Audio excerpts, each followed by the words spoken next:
Hello, hello, hello, hello, hello out there, out there. How y'all good people doing today? This is Jimmy J. Jimmy J. It is what it is, and we're here to have a good, healthy conversation for the next 58 minutes to talk about what we need to be talking about in our community to make the community better for me and you. And so I'm asking you to go out there and share, share, share. Make sure you tell your cousin, your auntie, your sister, your brother, everybody in your circle to make sure they pay close attention to what we're going to be putting down today on It Is What It Is. We got to be moving smart and not stupid in this world. We got to be doing a better job. And shouts out to everybody. Shouts out to my producer who's making things happen behind the background. I don't give them credit enough. Shouts out to ATR for making sure they have this platform. It is what it is, and we're going to have an enlightening show today. We're going to have a good show today. So I'm asking you to go out there and share, share, and share, and share alike. And so if you didn't know who I am your host for It Is What It Is. I am Jimmy J, and I'm going to discuss those topics we don't normally talk about or discuss in our confines in our communities to make sure that we have a better understanding of what we need to be doing to make our community better for us. And so, I'm just appalled. I'm just appalled at the same time. I know I'm gonna get in trouble for this conversation today, but what I'm going to do today is I'm going to challenge America, and I'm gonna challenge African Americans in general to make sure that moving forward, we are what I call a woke group of people. And with that being said, it is what it is. The topic of the day is why, America, why are we still asleep?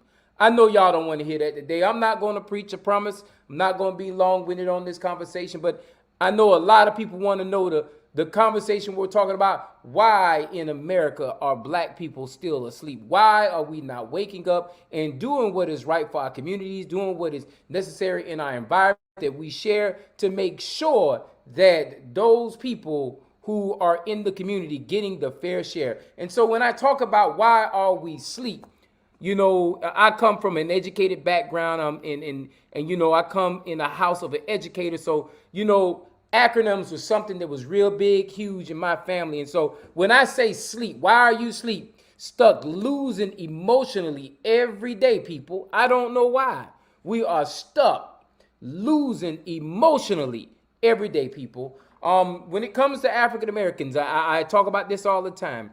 When it comes to us, we tie all our situations, all our issues, all our problems, all our destructive habits are all tied to our emotional ties to relationships in our community.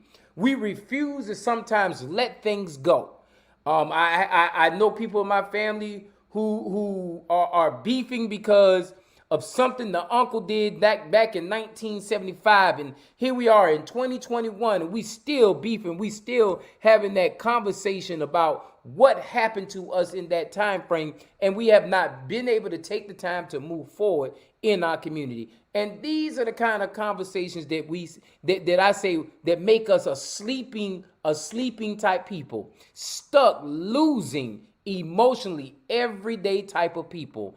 And so if we're asleep, that means we're not awoke to be able to get what belongs to us. And so when we are asleep, we don't always go out there and find the right people to lead us when it comes time for leadership. When we are asleep, we miss out on opportunities, financial opportunities that can be fixing our community, that can fix our community. When we are asleep, we miss those opportunities of being able to become social giants or bigger giants in America. And so we're going to concentrate on sleep.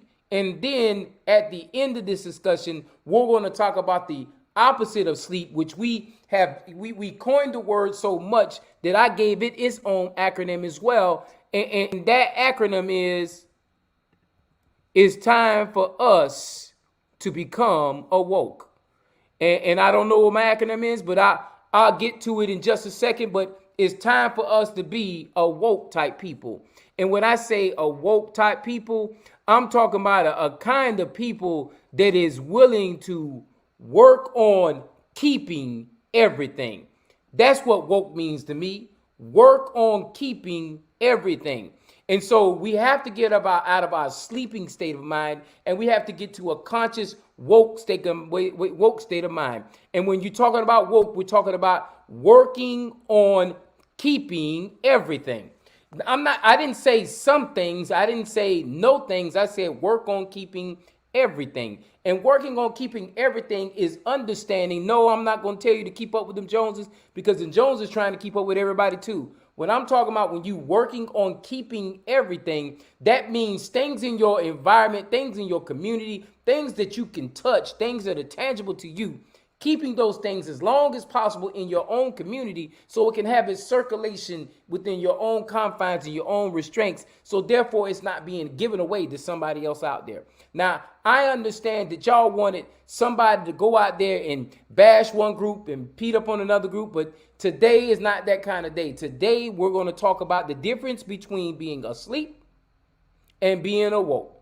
And so I'm going to leave sleep up there because you know what? We need to be seeing what sleep is in our community. Stuck, losing emotionally, everyday people. You see, those are the individuals who refuse to take the time to do what's right to fix the things in their community. They stuck on stupid, as we like to say. When we talk about how government works for us, how government truly works for us, if we're not asleep and we're what you call woke, working on keeping everything, when we're a woke people, then guess what? We understand we have to strategize to keep the necessary things in our community to our community and for our community to build on our community. We must stay woke because working on keeping everything is the counterproductive component to being asleep, which is stuck, losing emotionally everyday people. And so those are the kind of people we want to try to avoid. Those are the kind of people that won't move the narrative forward. They're content with being accepting the things that have come before them, and we're content. We're accepting our conditions, and we have to get past that, people. I know y'all don't want to hear that today. I know y'all want to hear me bash and talk bad about somebody, and Billy shot John, and John jumped off a bridge, and Sally slapped Annette. We're not here to talk about that. Today we're going to talk about what we need to do to get out of our sleepy habits and what we need to do to become a woke people. You see, a lot of us will get out there and say, I'm woke, and don't even understand what the term woke really means. To be woke means you're conscious, you're understanding what's going on in your environment. You're not just conscious to see what your eyes see, but you're conscious to see not just the surface level, but the things that are deeply rooted under the surface that are really inhibiting and hindering you from progressing. But y'all don't want to hear that. Y'all want to hear about how we want to talk about this person and talk about that person.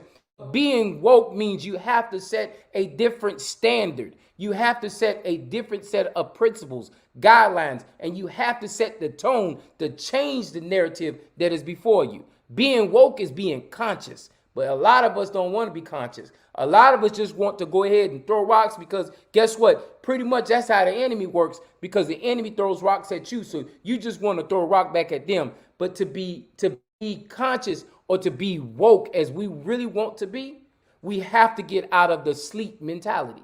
You see, I'm going to break these words down. See, stuck means you ain't moving forward or you're moving backwards. You're stuck. You're stuck in the rut that you're already in. You already understand in your mind frame that you feel that you cannot move forward and you cannot move backward. You are stuck. And most of us are stuck on stupid. We stuck in the mind frame that we had back in the past, and we too small-minded to move the narrative we need to be moving.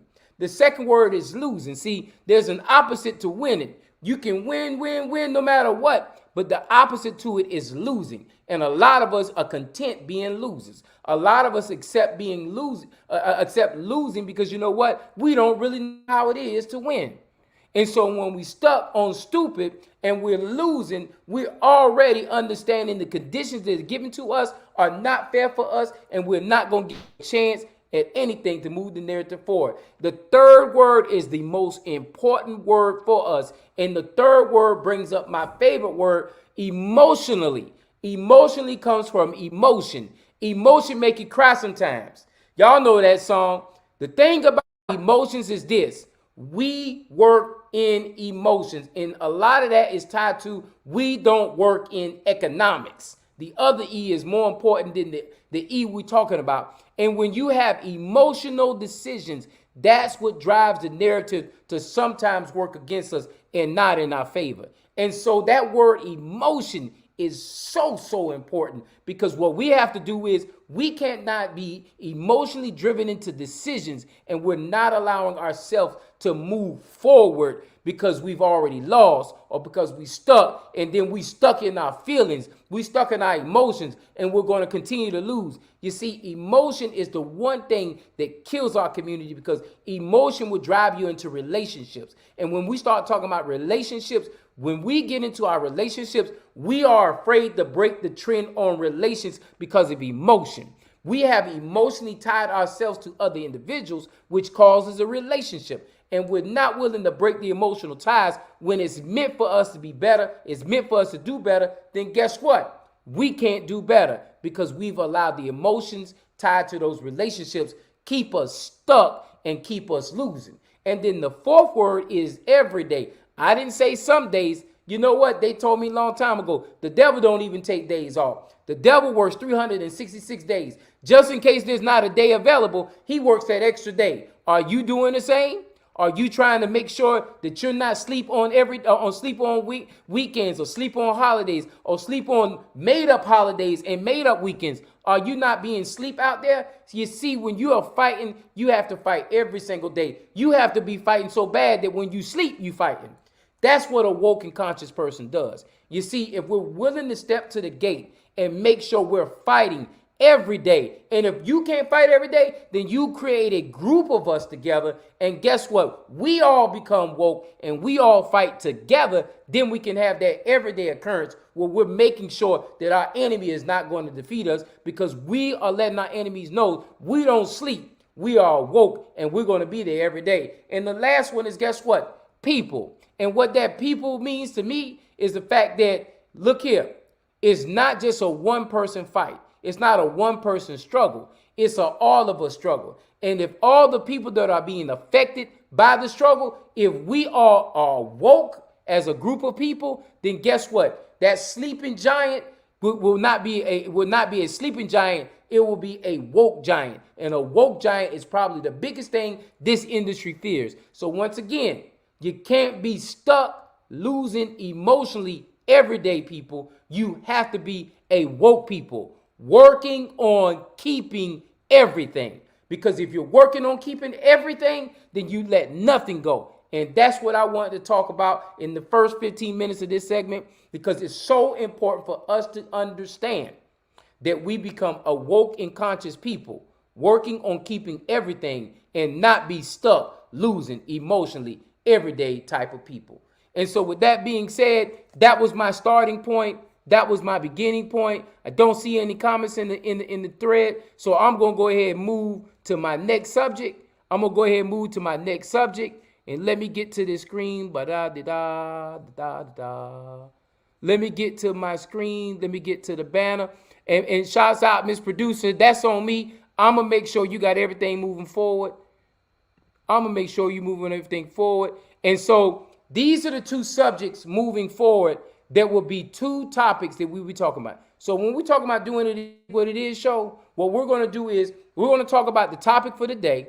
That's going to be the beginning of the segment. That's going to be our highlight segment at the beginning of the conversation. We're going to talk about the it is what it is topic of the day. And today was, why are you still sleeping? That was the topic of the day. And so next thing we're going to go into is what I will be calling, let's talk about the Black agenda.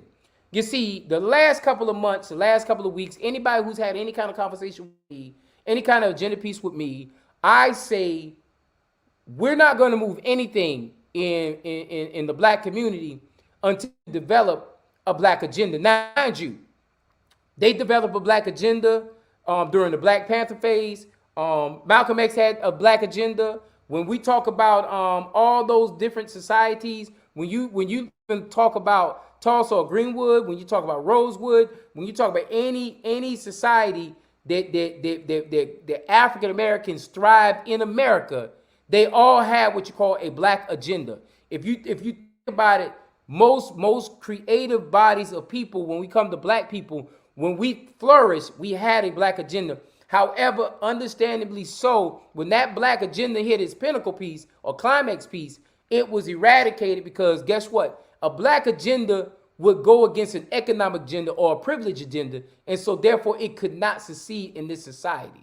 That's why federal government had to take care of what it is in the Black Panther Party. And that's why federal government had to step in with Malcolm X. And that's why federal government had to step in when it talked to Martin Luther King. Now, y'all, if I ever run for politics and y'all can say I said this, yeah, I said it. Yeah, I said it. Government played a role in eliminating any kind of opportunity African Americans tried to do as far as building its own narrative in this society as we call American soul. Now, that don't mean that all white people are racist, and that don't mean that all black people hate all white people. All that means is, guess what? We understand, we know that the government structure that pre-existed in this society had made it a point to make sure it did not give African American tribes or African American communities post-slavery the opportunity to build economic wealth as a whole. Now, mind you, you have the meccas of Atlanta, Detroit, you have meccas in New York, you have meccas all over the United States of America.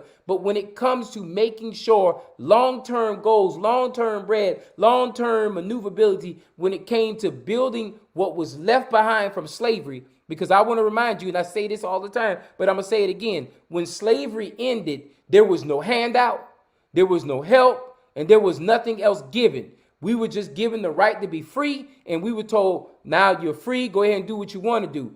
There was no 40 acres of mule because that was taken away from us. There wasn't no land because that wasn't given to us. There wasn't no economic money that wasn't given to us either. Now, mind you, we all understand certain segments of the black community have made it on to be very successful.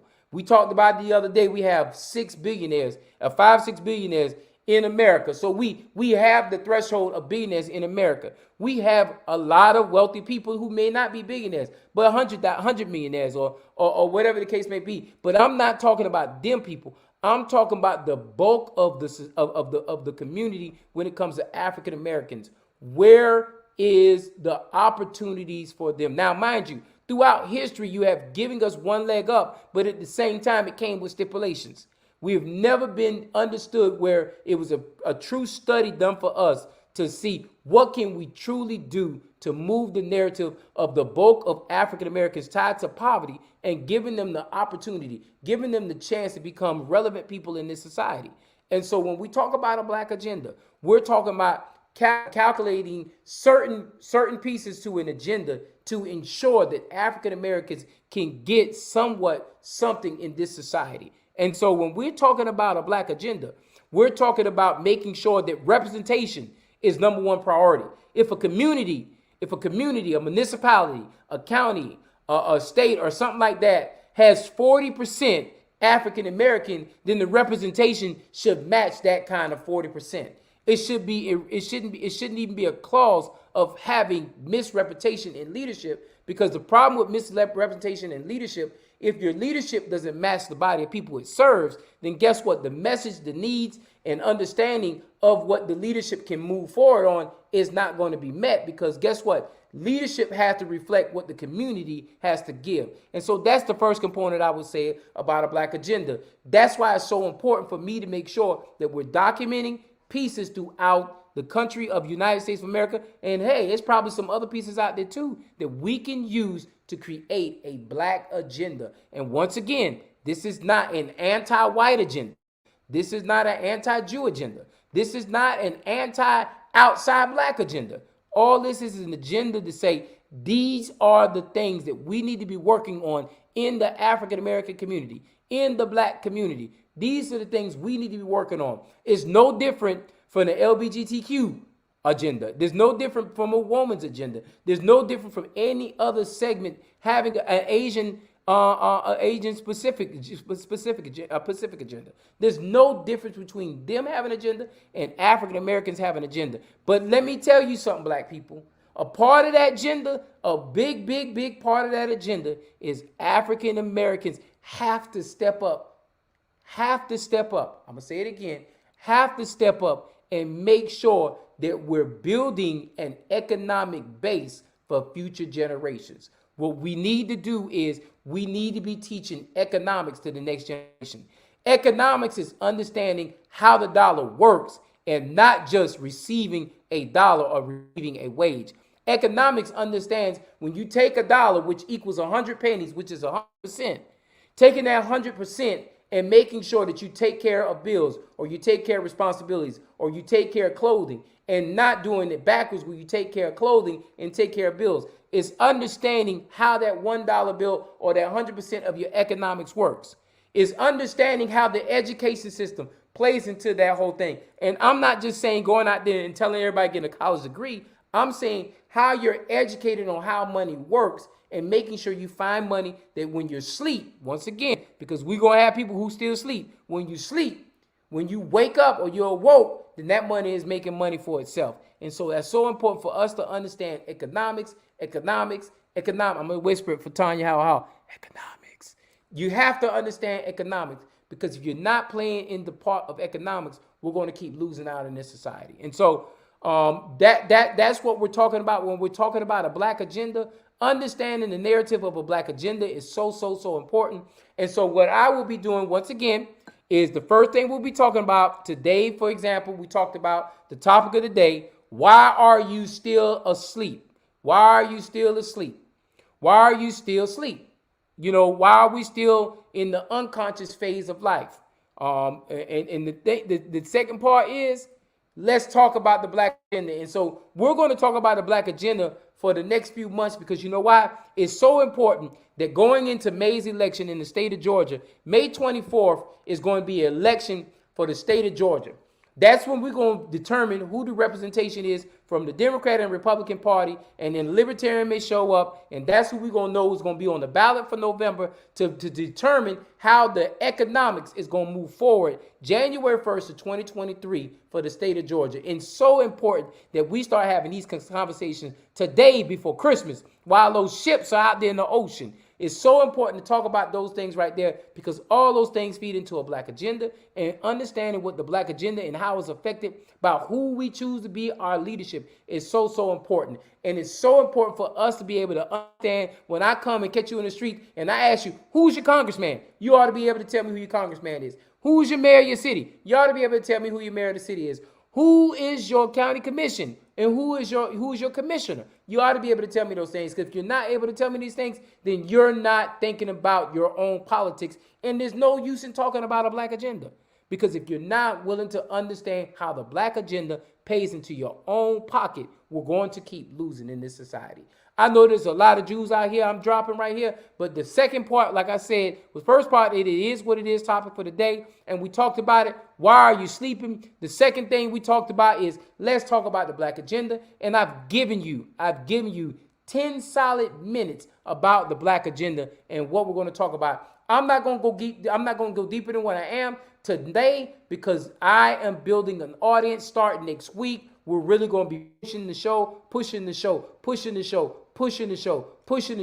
The reason why we're going to start pushing the show is because I finally gotten out the time that was holding me up from being able to put a full lot of time into this piece right here, so we can make sure that we're doing everything we possibly can to get you out there in this audience to understand it is what it is, and it don't have to be that way. But if we're willing to make sure we're not asleep and we're talking about that black agenda, we can be successful. And the third and the final thing that we're going to talk about is Jimmy J's Journeys. Basically, what Jimmy J's Journeys is all about is Jimmy J is going to be going around his community. My community, if you don't know, is Chatham County. My community, if you didn't know, is the first congressional district. My community, if you didn't know about it, is all the way to Atlanta, Georgia, all the way down here. And Jimmy J's Journey is going to give a highlight of what I've done between today, when I get off this platform, and Monday. Today and next week, Friday, is going to be Jimmy J's Journey. And I got this little gray book right here. This is what I call Jimmy J's Journey. This is going to be my journal. This is going to be my journey for Jimmy J's Journey. So I might have a conversation about Chatham Area Transit. I might have a conversation about redistricting. I might have a conversation about election. I might have a conversation about schools. But Jimmy J's Journey is going to highlight and keep an eye on what's going on in Jimmy J's world. And so it's very, very important for you to make sure throughout the week, give me a call and say, hey, Jay, look into this for me. Hey, Jay, look into that for me. Hey, Jay, my taxes are high. Hey, Jay, my transportation is not working. Hey, Jay, whatever it is, for you to be able to do anything you have to do to get Jimmy J to put documentation in his journey, and his journey will actually be what we reflect during the last 10, 15 minutes of the social hour. So the first 15 minutes, we're going to concentrate on the topic. It is what it is topic. The second 15 minutes, we're going to talk about the Black agenda, and we're going to do that all the way through May. The Black agenda, and we're going to be building what we call the Black agenda up. So people, I'm going to stop talking about it, and I'm going to have the people help me build this Black agenda. And then the third topic we're going to talk about is Jimmy J's journey. Understanding where Jimmy J needs to go out there and visit, where I need to be driving around, and it's going to talk about it. So example, for Jimmy J's journey, what Jimmy J has been working on the last week, it has been redistricting. And so guess what? There's a lot of gerrymandering. There's a lot of BS. I can cuss on this show. There's a lot of BS going on. There's a lot of gerrymandering going on. There's a lot of coonery going on as far as the lines are concerned when it comes to redistricting and reapportionment. Now, y'all may not understand what redistricting and reapportionment means, so therefore, Jimmy J is going to explain it from his journey. When you're looking at reapportionment and redistricting, reapportionment is taking the whole map after the census tract, taking the whole map of the state of Georgia, for example, and I'm only going to stay with Georgia, but it goes for all 49 other states too. Taking the map, and what you do is you look at the numbers. In the census tract, Georgia grew by 1 million people. So therefore, that means we increase our population by 1 million people. And so we didn't increase enough to get what we call another House rep. So we talked about this a couple of weeks ago when we talked about the legislative branch. You're going to have your 2 senators no matter what, because all 50 states have 2 senators, because you have 100 U.S. senators across the United States of America. So each state will have 2 senators. So that doesn't change because the senator runs statewide. And that will stay the same. However, the state of Georgia is divided into 14 equally populated districts, or what we call congressional districts. And so guess what? Each one of these congressional districts has to have less than 1% as far as population within that number set for each one of the districts. And so with that being said, each one of the areas has to be equal in population. Now, whoever in the state of Georgia, the maps are drawn by the state house, which is the state house, the state house and the state senate. They collaborate together to redraw the lines based on population to be equitable and fair. Now, ain't nothing fair and equitable about those lines that they draw, because they draw the lines to make sure they hold power.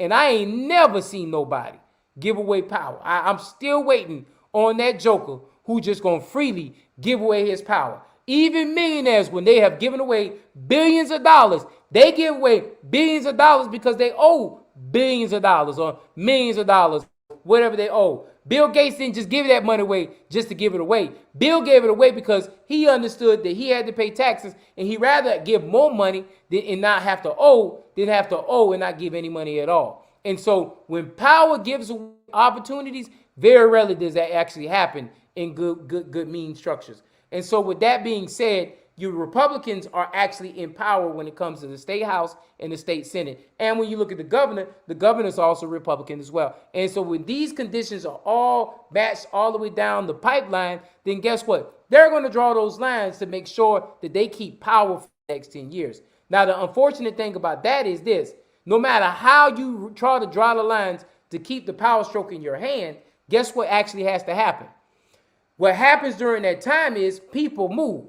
And probably about the 6th, 7th year of that whole structure of that map, people have moved and settled with those districts are actually winnable by the alternative party or their open situations. The issue that we have is getting people to step up and run for public office is the problem that we always had. And so when you don't have people willing to step out the gate and be able to run for public office, then you're just actually losing opportunity every single time. Every single time. You're just pushing the gate and you're not really trying to win. And so when we talk about Jay's journey has been working with Atlanta, working with our state reps, our state senators, not just here in Chatham County, but throughout the state of Georgia, working with county commissioners throughout the state of Georgia to have candid conversations to see, okay, when this map is drawn like this, we no longer can wait till 2030 to start attacking this stuff right here. Now, we can cry, we can complain about gerrymandering, we can cry and complain and say it was disproportionately given away, whatever. Okay, we can cry, complain, or we can say, let's find candidates, run people against these people, and see what the numbers and the lines really look like so we can make sure by the 6th year we can win these races. Because no longer can we allow people to just run without any opposition, because that's when you don't get good, sound government. And that's for the Democrat and the Republican and the Libertarian and Independent, because when somebody sits in a seat too long, they lose touch with the representation they should be really doing for you and me. And so with that being said, Jimmy J's journey the last 6-7 days has been concentrated on who is representing you. Who is going to step in the gate to represent you? Because in 2022, the state of Georgia, and we live in the state of Georgia, the state of Georgia is up for war. I can tell you this now. The lieutenant governor, the ag commissioner, the attorney general, the secretary of state, insurance commissioner, public service commissioner, and all 180 state rep seats, and I think it's 59 state senate seats, and are all up for re-election. And reapportionment is going to make this balance look real, real ugly. And what I'm encouraging people to do is, if you ever considered running for office, now is the time to run for office. If you're worried about losing, you're worried about the wrong thing, because you might just be the energy we need, the spark we need to be able to change the direction that needs to be served. There are a lot of angry people mad on both sides of the aisles, because guess what? We have not had good representation in either facets. So it's time, it's important, it's great for you to step up and be the voice that needs to be for us when it comes time for the election cycle to go through. And so those are the 3 things we're going to talk about. I'm being real simple, real short. I know we're not going to have a lot of questions. I know we're going to have a lot of dialogue this go around. But I'll repeat it again just in case you missed it. How we're going to break this segment show down is we're going to have the topic of the day. It's going to be the bulk, anywhere from 20 to 30 minutes. We're going to talk about the topic of the day. Today's topic was, why are you still asleep?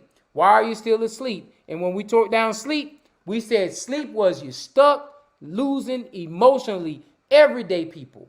Those are the people that are asleep. It's people who are unconscious, people who are stuck in their ways, who are constantly losing, who are emotionally tied to relationships that are killing them. And they're every day not trying to do anything every day. And they're people in our community that look just like me and you. That is the reason why we stuck sleeping. We are sleeping stuck because we are stuck losing emotionally everyday people. And what we got to do is we got to get them sleeping people out of our community. We got to get them sleeping people out of our world. And we got to become what you call woke. Working, ongoing, keeping everything. It is so important that we stay woke, but not just, I hate when somebody, yeah, I'm woke, I'm with it. And then my thing is, when you look at what kind of efforts they doing, ain't nothing woke, ain't nothing with it, what they doing. And so I encourage you to make sure that you're doing what you can necessary to stay woke in this environment, stay woke in this community, stay woke in this world. Because if we do those kind of things, we can change the narrative completely. And so that's the first thing. Why are you still sleeping? We're not going to be asleep no more. We're going to stay woke. And the second piece is going to be my ongoing topic, a main event topic, maybe 10 to 15 minutes. We'll talk about it every single Friday. We're going to talk about, let's talk about the Black agenda. And we're going to break down different pieces of Black agenda that has come through this society. I spoke on it earlier. Malcolm X had a Black agenda for us at one point in time. The Black Panther had a black agenda for us at one point in time. Martin Luther King, SNCC, all of them had a black agenda for us at one point in time. We've had so many terms of black agendas throughout our society. A lot of these things actually work well for us. And not only did a lot of it work well for us, I can even tell you like this. Some of the programs from the Black Panther are still used in today's society, like the WIC system and all those different components tied to WIC system. A lot of that started what the Black Panther Party did, but they'll never give credit to the Black Panther Party. And I'm not here to tell you to join the Black Panther Party. So anybody who's trying to create language or any kind of in division with me and everybody else, you're absolutely wrong. What I'm saying is black agendas have already existed. In Egyptian times, we had a black agenda. If you really look at it in the Bible, we had a black agenda in the Bible. We just never concentrated and used those black agendas and continued to use them in today's society. And I think what we got to do is dust all those books off and bring all those examples of different types of black agendas that have flourished in our community. You talk about Tulsa. You talk about Durham, you talk about Wilmington, North Carolina, you talk about Rosewood, you talk about all these different societies in America during American time after slavery. After slavery, we had plenty of cities out west that had agendas that suited to make wealthy people amongst the black community. We can do that again. In Atlanta, Georgia, right now, they brought back Black Wall Street. They're bringing back Black Wall Street in Atlanta, Georgia. These are things that we can do across America. But the biggest thing I can ever say when it comes to the black agenda, the biggest thing I can ever say is economics. I'm going to say it whispering. Economics. That's from my favorite fan, Tanya Howard Hall. Economics. Because you know why? Economics is the biggest component we must do, because economics gives jobs to young people and gives them an opportunity to learn how to make economics for themselves. But when you see 30, 40% poverty levels, I can guarantee it attributes to 30, 40% African Americans are not in ownership of that community. I can assure you that right there. And the thing is, part of that black agenda is addressing government structures who are our government structures. If it's 40% African American, then that needs to be the representation on that government structure that represents you. And they ought to be putting things in line to actually build wealth in those disturbed, distraught communities like the African American communities. And I hate that. And you know what? Someone told me the other day, stop saying disenfranchised. You know why I don't say disenfranchised no more? Because in order to be disenfranchised, you had to be enfranchised first. And so you can't say you're disenfranchised if you never a part of the franchise. And so we got to stop saying language like that, and we got to start finding our own language. We did that so well up until recently, and then now our emotional ties have been getting the best of us in our community. And so we have to do better. We have to do better to see better. And like I said before, the last thing that we talked about is Jimmy J's journey. Jimmy J's journey is going to concentrate on what he thinks of and what he comes across over the course of the next 6 days. So when I log off this right here, whatever I start writing in my book, the Jimmy J Journey, this is the journey. This is the journey I will be carrying with me around to make sure I document everything there is. I'll also be asking people. I'm going to start tagging people. I'm going to start working people to make sure that they're paying attention to what this hour is. I promise I ain't going to slack no more. I ain't going to slouch no more, because most of the things that was holding me back from putting concentration, time, and effort into doing this show right here for you has been taken away from me. And so I can put more focus and effort to make sure I bring you the best 8 to 9 o'clock hour show I can do on a Friday evening. And so all the distractions are out the way. And so now it's time to play. And so with those kind of things, whatever is in Jimmy J's preview, it may be talking about Chatham Area Transit or talking about transit as a whole. It may be talking about affordable health care. It might be talking about how structures are not being maintained and kept in my community. And I go ahead and do a deep dive and find out that same thing is prevalent through other communities. It may be talking about how disenfranchised the voting process is and everything under the sun.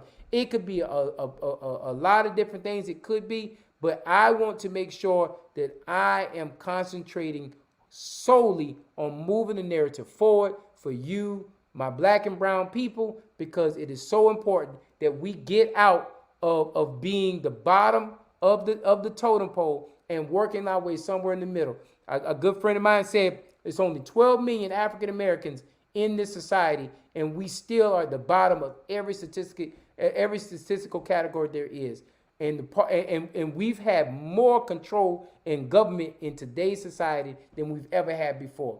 And so it's time out for us stop looking back and looking away when people are not leading us in the way that we should be led. It's time for us to start moving the narrative forward. And so with that being said, I really didn't have a robust conversation today. We don't have a lot going on chat line out there. And so what I'm going to do is we're going to stop at the 45-minute mark today to give y'all an extra 15 minutes. Therefore, you don't have to spend a whole hour taking in all this conversation. We're going to stop at the 45-minute mark. And so at the 42-minute mark where we're at right now, we got 3 minutes left. Before I turn this thing over, I want you to understand why it is so important for us to make sure that we are doing what's right. And so therefore, when the topic said who I am today, I am a person who wants to see better change for our community. And in 2 minutes, let me give you the breakdown on that. We have been failed by media. We have been failed by leaders. We have been failed by the church leaders. We have been failed by everybody under the sun. But what are you going to do different moving forward to make sure that you are getting the best out of what represents you? That's my challenge to you today. That's my challenge to you to challenge somebody else, because we have to stop accepting what it is, because it is what it is, because you accept what it is. And so my thing today, my piece today is, who am I today? I am here to ask you the question, who are you? And what are you going to do different that's going to move the narrative forward? I don't have anything else to say. I said I was going to be here for 45 minutes, and we're going to cut the show early, but it is what it is. But it don't have to be that way. You have to kick the itis. If you accept the itis, then guess what? You're accepting the virus. And so with that being said, I love y'all out there. Follow us 8 o'clock every Friday. We're going to be here for an hour, and we're going to talk about the topics we need to be talking about. Tune in. We have a show all over ATR platform. I ask you, cut the platform on and look at it. It is worthwhile information that's going to change your direction. And if you have an idea, contact me, and I'll make sure that idea gets to the ATR platform, ATR family, so we can put that idea out there. Because what we want to do is tell our story, because ain't nobody else can tell the story better. I love y'all. Peace out.